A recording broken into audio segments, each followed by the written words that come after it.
Shalom Bapak Ibu Saudara yang dikasihi Tuhan. Salam sejahtera dalam kasih Tuhan untuk kita semua. Bapak Ibu Saudara-saudara jemaat yang diberkati Tuhan. Hari ini adalah Rabu tanggal 23 Maret 2022. Puji Tuhan kalau kita semua hari ini diberikan anugerah kesempatan yang luar biasa untuk belajar bersama di dalam mimbar gemar gerakan membaca Alkitab rutin GSJA Peniel Surabaya dan GSJA Anugerah Cabang Kemendung. Bapak Ibu Saudara yang dikasihi Tuhan, bacaan pada hari ini saya ambil dari kitab Ayub pasal 32 sampai pasal 33. Namun demikian tidak semua ayat akan kami bacakan. Bapak Ibu Saudara yang dikasihi Tuhan, kita semua sudah tahu, sudah sering mendengar, membaca tentang kisah Ayub. Oleh sebab itu pada kesempatan ini saya akan kembali melihat riwayat Ayub dari awal, sebab dari situ kita akan membaca, mengetahui dan merenungkan pernyataan iman dari Ayub yang luar biasa. Kita tahu bahwa Ayub adalah orang yang saleh, orang yang jujur, orang yang takut akan Tuhan dan menjauhi kejahatan. Ayub adalah orang yang terkaya dari semua orang di sebelah timur. Ayub mendapatkan 7 orang anak laki-laki dan 3 orang anak perempuan. Di pasal 1 ayat 6 sampai 12 merupakan perjumpaan atau pertemuan atau pada suatu hari iblis menghadap Tuhan untuk meminta izin tentang kesalehan Ayub. Jika semuanya yang dimiliki dan harta kekayaannya habis lenyap, apakah Ayub masih tetap saleh dan takut akan Tuhan? Maka firman Tuhan kepada iblis, "Nah, segala yang dipunyai ada dalam kekuasaanmu. Hanya janganlah ulurkan tanganmu terhadap dirinya." Kemudian dipesankan lagi di pasal 2 ayat 6, "Hanya sayangkan nyawanya." Nah, Bapak Ibu Saudara yang dikasihi dalam Tuhan Yesus Kristus, maka pada suatu hari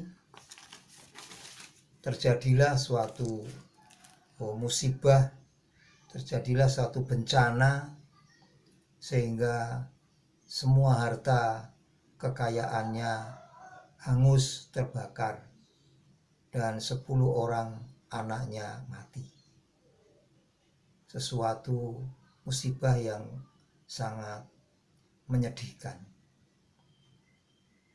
Tetapi mari kita melihat pasal 1 ayat 20 sampai 21. Pernyataan yang pertama Ayub menanggapi akan kejadian ini. "Maka berdirilah Ayub, lalu mengoyak jubahnya dan mencukur kepalanya, kemudian sujudlah ia dan menyembah. Katanya, 'Dengan telanjang aku keluar dari kandungan ibuku, dengan telanjang juga aku akan kembali ke dalamnya. Tuhan yang memberi, Tuhan yang mengambil, terpujilah nama Tuhan.'" Wow, Ini yang luar biasa. Ini sangat sesuatu yang sangat luar biasa di dalam roh jiwa Ayub ketika menghadapi peristiwa seperti itu. Itu bagian yang pertama. Nah, Bapak Ibu Saudara, menanggapi dan menyikapi akan bencana atau musibah tersebut, Ayub menyatakan imannya yang tegar dan benar di hadapan Allah, imannya yang tegar dan benar di hadapan Tuhan, sikap iman yang luar biasa, sikap iman yang benar-benar tak tergoyangkan dan benar di hadapan Tuhan, dinyatakan di pasal 2 ayat 9 dan 10. Ini pernyataan yang kedua. Demikian bunyinya. Maka berkatalah istrinya kepadanya, masih bertekunkah engkau dalam kesalehanmu? Kutukilah Allahmu dan matilah. Bapak Ibu Saudara yang dikasihi Tuhan, jawabnya Ayub begini. Tetapi jawab Ayub kepadanya, engkau berkata seperti perempuan gila. Apakah kita mau menerima yang baik dari Allah, tetapi tidak mau menerima yang buruk? Dalam kesemuanya itu Ayub tidak berbuat dosa dengan bibirnya. Wah, luar biasa. Luar biasa Bapak Ibu Saudara yang dikasihi Tuhan. Bencana atau musibah yang terjadi pada Ayub, Bapak Ibu Saudara, maka Ayub mengalami, merasakan perubahan yang tragis. Dari kaya raya menjadi tidak punya apa-apa. Dan bahkan seluruh tubuhnya penuh dengan borok. Istrinya yang seharusnya mendukung, menguatkan, tapi justru mau menggoncangkan iman dan kesalehan Ayub. Nah, Bapak Ibu Saudara-saudara yang dikasihi Tuhan, dari sinilah mulailah ketiga sahabatnya datang. Untuk apa? Untuk berbela sungkawa. Sesudah itu mereka bergantian, selanjutnya mereka mengutarakan pendapatnya, pandangannya, penilaiannya, dan bahkan cenderung tuduhan-tuduhan yang menyudutkan Ayub dengan tidak ada solusi dan tidak memberikan jalan keluar.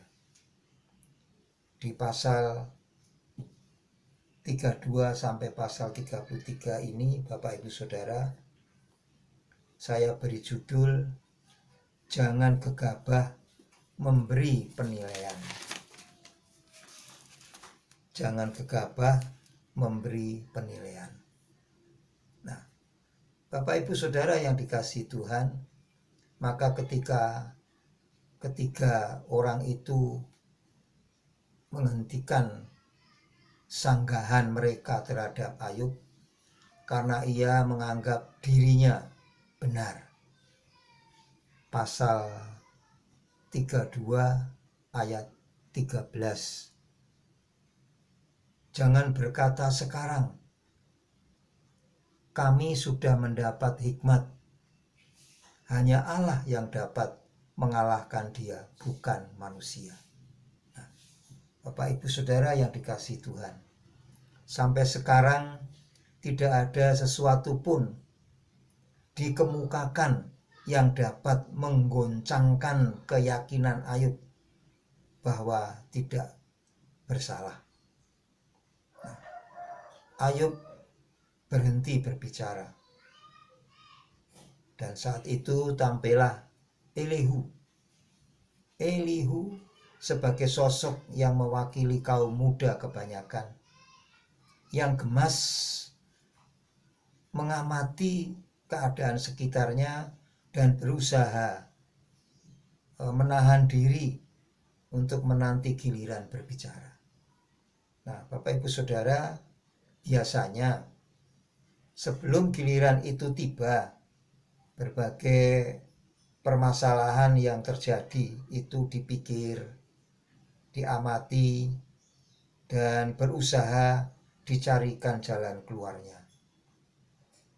Tetapi ketika giliran itu tiba, Bapak Ibu Saudara, hal yang pertama dilakukan adalah mencela apa yang dilakukan sebelumnya, menganggap sahabat-sahabat sebelumnya itu tidak becus dan tidak bertanggung jawab, dan seterusnya dan seterusnya. Nah, Bapak Ibu Saudara yang dikasihi Tuhan, seperti itu jugalah reaksi Elihu melihat upaya para sahabat Ayub untuk meyakinkan Ayub tentang apa yang dialami dan apa yang harus dilakukan menemukan jalan buntu. Nah, gejolak jiwa mudanya Elihu mendorong untuk terlibat dalam perdebatan itu, dan berdasarkan pengamatan dan analisanya ada dua hal yang dijadikan untuk bicara. Ayat 1-3 bagian yang pertama. Ia mencela orang-orang tua para sahabat Ayub karena gagal menembus pertahanan Ayub.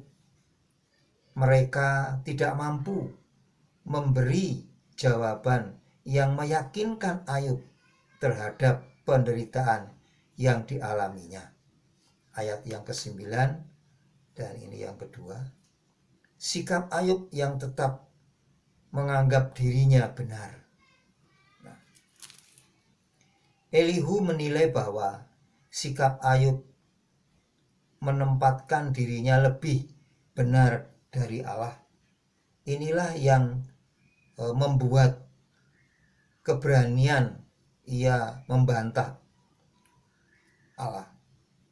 Benarkah penilaian Elihu seperti itu? Nah, Bapak Ibu Saudara, meskipun penjelasan dan pernyataan Elihu itu diungkapkan berdasarkan pengamatan dan analisa, namun itu bukan berarti penilaian tersebut akurat benar 100%. Tidak demikian, Bapak Ibu Saudara. Manusia tidak dapat melihat roh, hati, dan jiwanya. Di dalam 1 Samuel pasal 16 ayat 7b menyatakan, bukan yang dilihat manusia yang dilihat Allah. Manusia melihat apa yang di depan mata, tetapi Allah melihat hati. Sebab itu pada akhirnya para sahabat dan Elihu sadar bahwa mereka adalah manusia biasa yang sama di hadapan Allah. Pasal 33 ayat yang ke-6. Nah, Bapak Ibu Saudara-saudara yang dikasihi Tuhan, dari sisi Ayub kita dapat belajar tentang sikap dan pendirian dan imannya sebagai orang yang saleh, sebagai orang yang jujur, sebagai orang yang takut akan Tuhan, yang menjauhi kejahatan. Ini merupakan fondasi yang sangat kuat sehingga Ayub pantang menyerah, seperti pesan gembala minggu ini, pantang menyerah, pantang mundur, seperti apa yang dialami oleh Daud dalam Mazmur pasal 73 ayat 26 yang menyatakan demikian. Sekalipun dagingku dan hatiku habis lenyap, gunung batuku dan bagianku tetaplah Allah selama-lamanya. Nah, Bapak Ibu Saudara yang dikasihi Tuhan, berpikir kritis dan analitis memang diperlukan untuk menilai sesuatu. Tetapi hasil dari pemikiran dan analisa tersebut masih harus dibuktikan kebenarannya berdasarkan terang firman Tuhan. Nah, demikian renungan, dan saya akan memuji, memuliakan nama Tuhan dari buku Pujian FFC nomor 6. Buku Pujian FFC nomor 6 yang demikian, maaf suaranya tidak merdu. Apapun yang terjadi di dalam hidupku, selalu ku berkata, Tuhan Yesus baik. Dalam segala hal yang terjadi, tetap ku berkata, Tuhan Yesus baik. Ku sembah Kau, tak dapat ku membalas kasih-Mu. Ku sembah Kau, Yesus. Ku rindu selalu menyenangkan-Mu. Apapun yang terjadi di dalam hidupku, selalu ku berkata, Tuhan Yesus baik. Dalam segala yang terjadi, tetap ku berkata, Tuhan Yesus baik. Mari kita berdoa. Terima kasih Tuhan atas kesempatan ini. Bapa, yang anugerah-Mu sungguh luar biasa buat kami. Akan pagi hari ini kami diberikan firman, sekalipun dalam bahasa yang sederhana dan terbatas ini, kuasa Roh Kudus-Mu yang akan menyempurnakan, memberikan pengertian yang benar terhadap kami, untuk kami dapat menjadi seperti mempunyai sikap iman yang tak tergoncangkan, sikap iman yang teguh, yang kuat, dan pantang menyerah. Terima kasih akan firman-Mu, dan biarlah kami di aktivitas hari ini dituntun, disertai, diberkati oleh anugerah kemurahan Tuhan. Di mana saja kami berada, di tempat kerja, di tempat studi, di tempat kami beraktivitas, Tuhan memberkati kami, menyertai kami. Terima kasih, dalam nama Tuhan Yesus kami berdoa kepadamu. Haleluya, haleluya, amin. Selamat beraktivitas, semangat bergemar. Tuhan Yesus memberkati. Amin.